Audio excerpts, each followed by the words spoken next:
Well, a while back I did a video on Shrinky Dinks, and I had talked about a couple different kinds of Shrinky Dinks you can buy. One being the Frosted Rough and Ready, which I talked about as being my favorite one.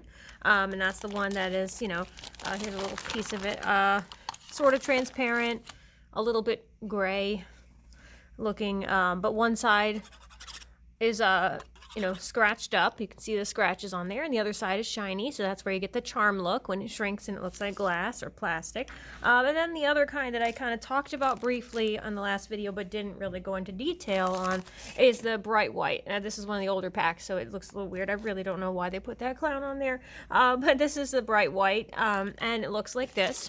And I had talked about it, just kind of briefly mentioned it last time, but also said that I preferred not to use bright white because, for one, it's a little harder to trace. As you can see, I'm kind of can barely see that weird clown back there behind. So that's an issue with it. You can't really see through it that well. But also, I was mentioning how you can't use colored pencils, which is what I like to use on Shrinky Dinks, because of course it's shiny on both sides. Which I felt like that was a design flaw, but I thought, okay, well, some people like using Sharpies on there, so you could use colored Sharpies. They can shrink up. One thing I don't like about that, though, is that the color, when the colored Sharpie shrinks up, it just looks a little weird. It's not as bright. The color gets a little darker, so I don't really like the way it looks when it shrinks, because it did make a little mooshu one time.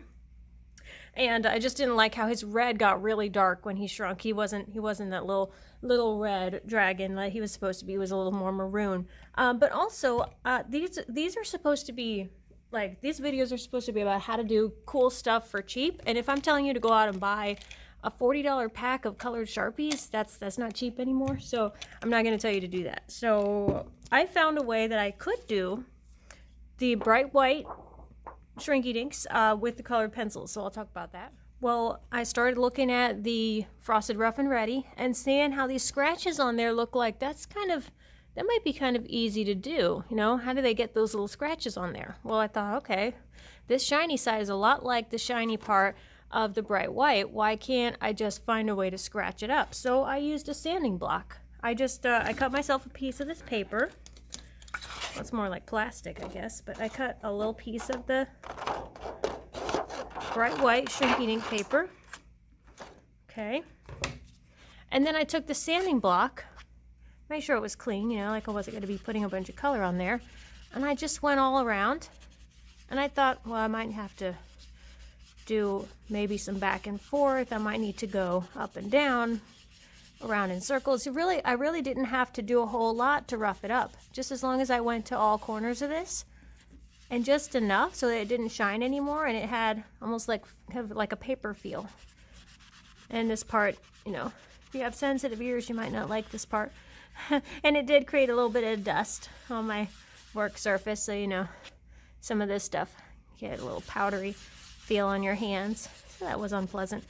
But look how quick that was. I'm really not applying much pressure at all to this, otherwise my whole camera and workspace would be shaking around. But if you just hold it up to the light, now you can kind of see it. It still has a shine, but when I catch it just right, you can see a little bit of, that's where it got scratched up. And then maybe this little corner needs a little more. But now you can totally color on it with colored pencils and regular pencils, and you don't need a Sharpie. And I'll even show you how easy that is. And we were even able to do some tracing on this the other day, as long as the image we were tracing had high contrast. So obviously on this weird little clown, the colors are too similar. You can't see them very well. What you can see is the area where it's contrasted. So where he has a white face and a red nose, you can see that really well. But as far as all this area goes, because the colors were too similar, the pink and purple and the green and blue, those are like, when you're looking at it through something like this, you can't see that at all. They're just too close in the shade. So as long as you have something like, and I have this little bag here of all kinds of easy images that I just print out and then save for later. So I have all these, little fun images that recognizable characters or easy things to color and draw. So with the black and white, that's really easy. You can see that through the bright white Shrinky Dink paper. And I see now this one's gonna not really fit on there, but I can kind of squeeze it in the crane. Or this little cat. And these, you can find all kinds of stuff like this that are not copyright.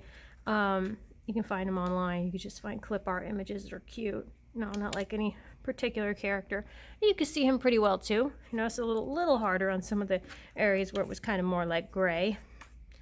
But you can see it enough to color on it. So let's just quickly just show how you can do this. I think I will do it on this guy right here. Remember, you just hold it down, take a regular pencil. I don't prefer to trace, I just prefer to freehand everything, but for the purpose of this video, since most people use tracing with Shrinky Dinks, I will.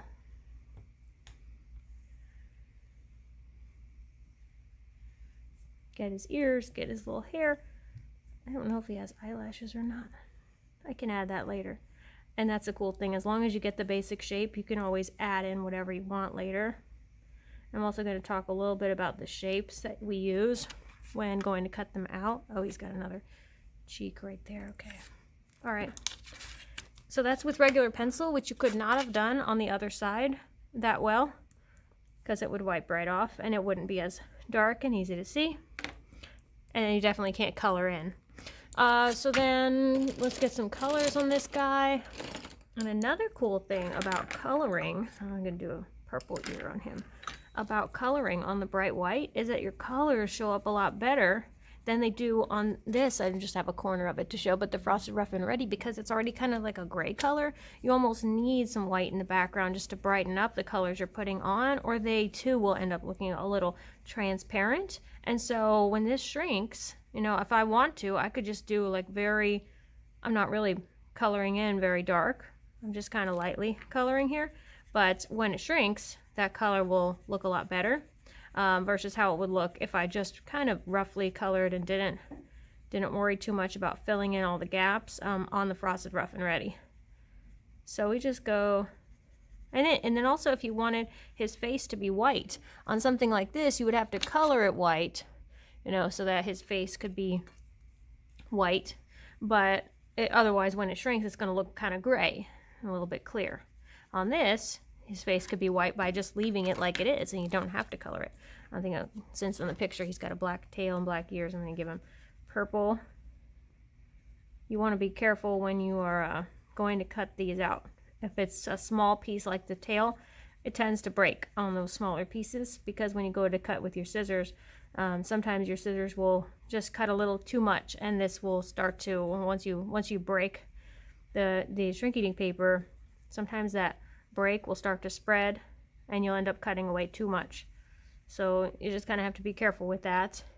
And on those areas, I wouldn't even try to really get around in this little gap when I go to cut him.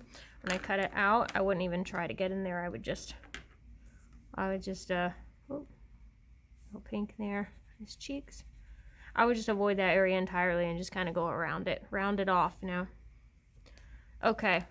This one's going to be really simple. I think we're going to leave his face white, but I always do like to go around all of it with all my regular pencil lines with a black colored pencil to make it bold, and I kind of make them a little bit thicker too, make those lines look nice and dark.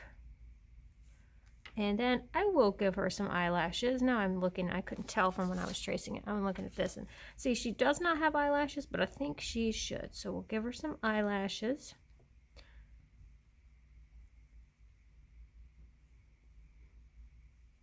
Okay, and these will shrink. So obviously making anything bigger and bolder when you can before you put it in the oven is a nice idea, because you know when it shrinks, it's going to get so small, some of your little designs will get lost. So it's nicer to do them a little bit darker so they're easier to see when they come out of the oven. All right, so the whole thing is colored now. Just tap my little extra pencil shavings off there. Brought over a hole puncher because remember, if you're going to make this into a charm or a keychain or anything that's going to, you know, be able to be strung up or hung from something, you have to put the hole in before it goes in the oven. A little trick though is if you forget, you know, it's not ruined. If it comes out of the oven and it doesn't have a hole, no, you can't use a hole puncher to punch a hole in it once it comes out of the oven, because, you know, at that point it's 9 times thicker than it was when it went in the oven. Notice I'm just kind of going around it carefully and leaving a gap, so I'm not getting very, very close to these little small areas here, because I want to make sure it doesn't rip. But you can always flip it over, and you can hot glue a little pony bead or something onto the back, so that way you have something you can work with. So there it is. I'm going to punch a little hole in his ear, kind of wherever I think he should be hung up. So right here, and I don't get too close to the edge, just enough where when I shrink it, I know it's not going to be too small or brittle. So there he is. I'm going to go stick him in the oven and bring him back and show you how small he gets. So there he is. He just got out of the oven, and I'm going to put a little split ring on his head here, which you could use pliers to open up, but sometimes I'll just use my fingers, and then put him on a key ring. I might even put a string on him and tie it around the key ring. So there's like a few inches of beads, and then he can hang down at the bottom of the key ring. And you know, the back side is all white but shiny, and that is where, if you had forgotten to put the hole, you could just hot glue a bead on there, and you could hang him up the same way as long as it's near the top. And it's just so simple to make. You could leave it just like that, or you know, put that string of beads, maybe some pinks and purples to match the color of your cat. He's really cute.